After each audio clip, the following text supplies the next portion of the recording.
ख्वाब टूटे हैं मगर हौसला जिंदा है, ख्वाब टूटे हैं मगर हौसला जिंदा है, हम वो हैं जहां मुश्किल भी शर्मिंदा है।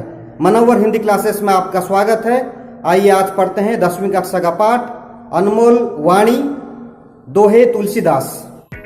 सबसे पहले तुलसीदास जी का कवि परिचय।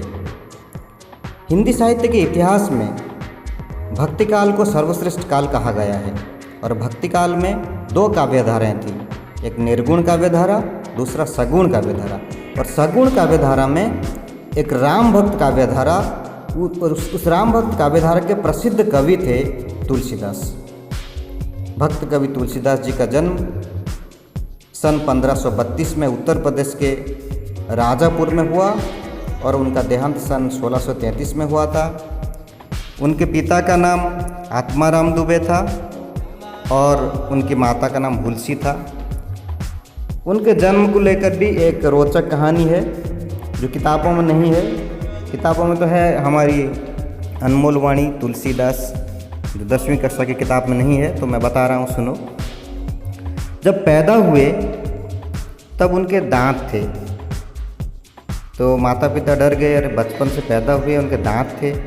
तो किसी ज्योतिष को बुलाया गया, जन्म कुंडली निकाला गया तो पता चला कि वे अभुक्त मूल नक्षत्र में पैदा हुए हैं। इससे उनके घर के ऊपर कुछ ऐसा बुरा प्रभाव पड़ सकता है, कुछ अनिष्ट हो सकता है उनके घर के ऊपर, उनके माता पिता के ऊपर। ऐसा भयभीत हो गए माता पिता और डर करके तुलसीदास जी को त्याग दिया। और त्यागा कैसे न, अपनी एक दासी थी चुनिया को दे दिए। चुनिया ने लेकर के उस बच्चे का पालन पोषण किया और बच्चा जब बड़ा हुआ 5.5 साल का उम्र में चुनिया का भी निधन हो गया।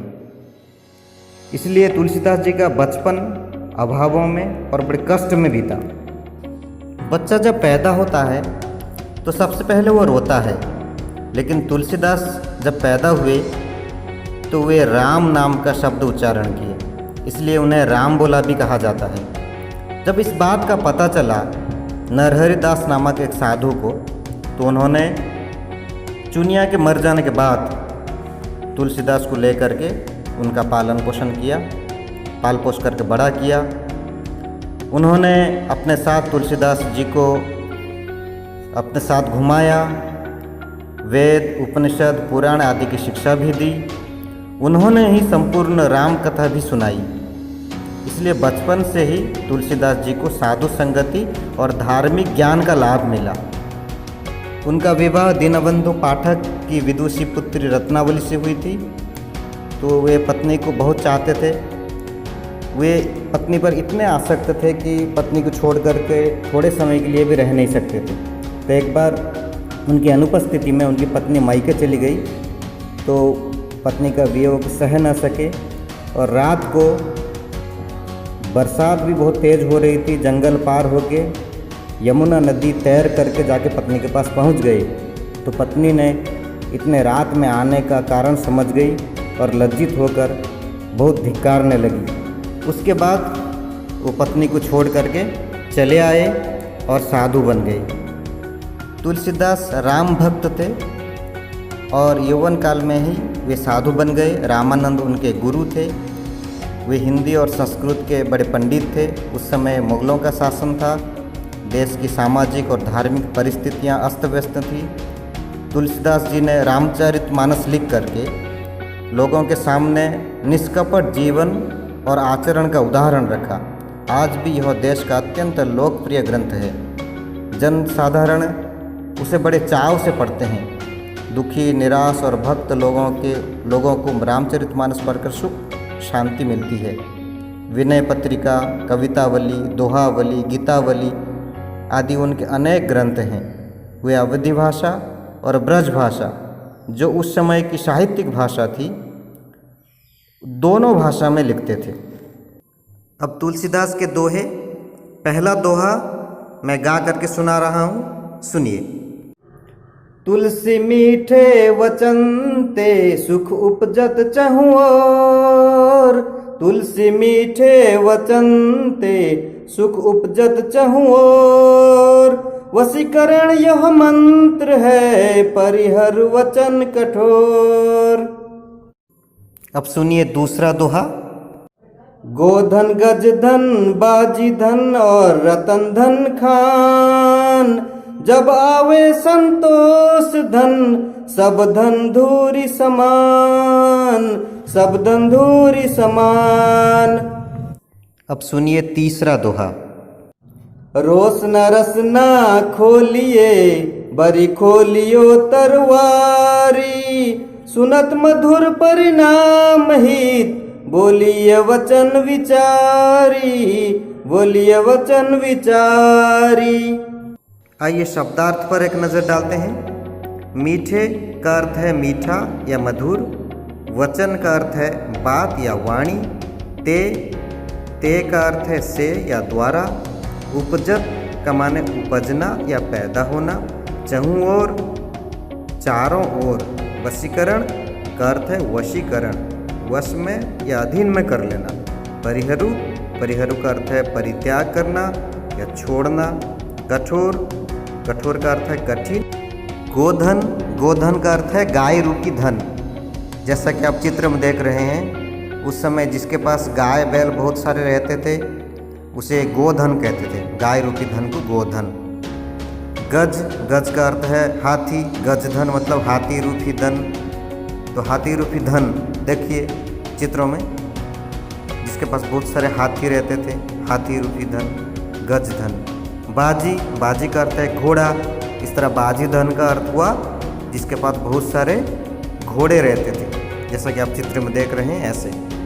खान का अर्थ है भंडार, यानी जिसके पास कुछ भंडार रहता था। अब भंडार कोई भी हो, चाहे सोना चांदी हीरे मोती के भंडार हो। आवे का अर्थ है आता है। धुरी का अर्थ है धूल। रोष का माने गुस्सा। रसना का अर्थ है जीभ। बरु का अर्थ है बल्कि। तरवारी का अर्थ है तलवार, देखिए चित्र में तलवार। परिणाम का अर्थ है परिणाम या नतीजा। हित का अर्थ है भलाई।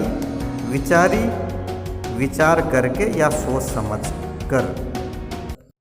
आइए आप दोहों का अर्थ समझें। पहला दोहा, तुलसी मीठे वचन ते सुख उपजत चहुं ओर। जो तुलसीदास कहते हैं कि मीठे वचन ते यानी मीठे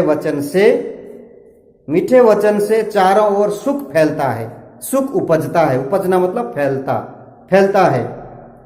वशीकरण यह मंत्र है, यह एक वशीकरण मंत्र है। परिहरु वचन कठोर। परिहरु मतलब त्याग करना। वशीकरण मंत्र किसे कहते हैं? एक ऐसा मंत्र है जिसे अपने वश में किया जा सकता है। अगर वो मंत्र का आप उच्चारण करेंगे, वशीकरण मंत्र, ऐसे बहुत सारे मंत्र हैं, ये पहले जमाने में शायद किया करते थे। तो अगर ऐसा करेंगे तो हम किसी को अपने वश में कर सकते हैं, यह वशीकरण मंत्र है। तो तुलसीदास कहते हैं कि वशीकरण मंत्र ही मधुर वचन है। कैसे? देखिए, तुलसी मीठे वचन ते। तुलसीदास कहते हैं कि मीठे वचन से अगर तुम मीठा वचन कहोगे, मधुर वाणी बोलोगे, तो सुख उपजत चहुं ओर। चारों तरफ, तुम्हारे चारों तरफ सुख पैदा होगा, सुख उपजेगा। शांति का माहौल बना रहेगा तुम्हारे चारों तरफ अगर तुम मधुर वचन कहोगे।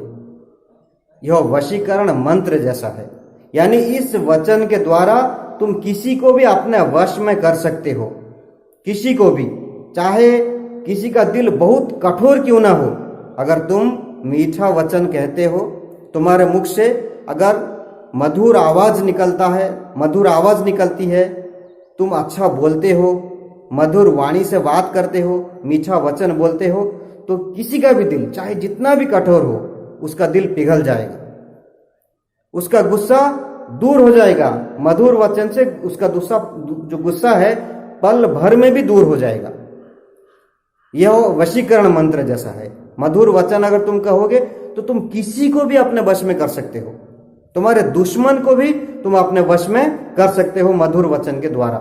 यह वशीकरण मंत्र है। तुलसीदास ऐसा कहते हैं कि तुम वशीकरण मंत्र का जप करने की कोई जरूरत नहीं है। तुम्हें अगर किसी को अपने वश में करना है तो तुम मधुर वचन कहो, मीठी मीठी बातें कहो। तुम अगर मीठी मीठी बातें कहोगे तो तुम्हारी बातों में कोई भी हो, वो तुम्हारी बातों में आ जाएगा, उसका दिल पिघल जाएगा, वो तुम्हारे वश में आ जाएगा। परिहर वचन कठोर, शर्त क्या है ना, कठोर वचन, कटु बोली को तुम अगर दूर कर देते हो, कठोर वचन को तुम अगर, परिहरू का अर्थ है त्याग करना, त्यागना, अगर तुम कठोर वचन को त्याग देते हो, कठोर वचन को दूर कर देते हो, कठोर वचन बिल्कुल नहीं बोलोगे, सिर्फ मधुर वाणी ही बोलोगे, मीठी बातें ही कहोगे, तो तुम्हारे वश में कोई भी आ सकता है। तुम जिसको भी चाहोगे अपने वश में कर सकते हो। यह एक वशीकरण मंत्र जैसा है। अगर मीठी वाणी बोलोगे तो चारों तरफ सुख उपजेगा, चारों तरफ सुख पैदा होगा, और यह एक वशीकरण मंत्र जैसा है। अगर तुम कठोर वचन को त्याग करके मीठी वाणी बोलते हो, मीठी वाणी बोलते हो, मीठी मीठी बातें कहते हो, तो कोई भी तुम्हारे वश में आ जाएगा। तुलसीदास इस दोहे के माध्यम से यही बात समझाने की कोशिश करते हैं, या यही बात कहते हैं। हमें इससे ये शिक्षा लेनी चाहिए कि हमें मधुर वचन बोलना चाहिए, यानी मीठी मीठी बातें कहनी चाहिए।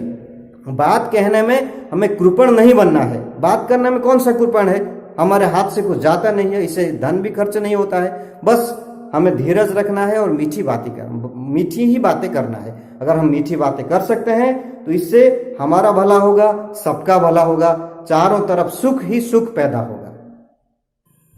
ये था अनमोल वाणी तुलसीदास का पहला भाग, और दूसरा भाग बहुत जल्द ही आने वाला है। तो दूसरे भाग के लिए इंतज़ार कीजिए, बहुत जल्द ही आने वाला है। अगर आपको यह पाठ अच्छा लगा तो हमारे चैनल को लाइक कीजिए और सबसे पहले सब्सक्राइब कर लीजिए, ताकि जो भी पाठ हम आपके पास लेकर आएंगे और वो पाठ आपके पास बहुत जल्दी पहुंच जाएगा।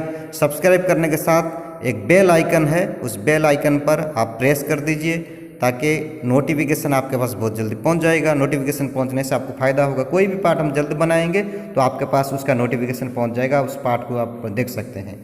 धन्यवाद।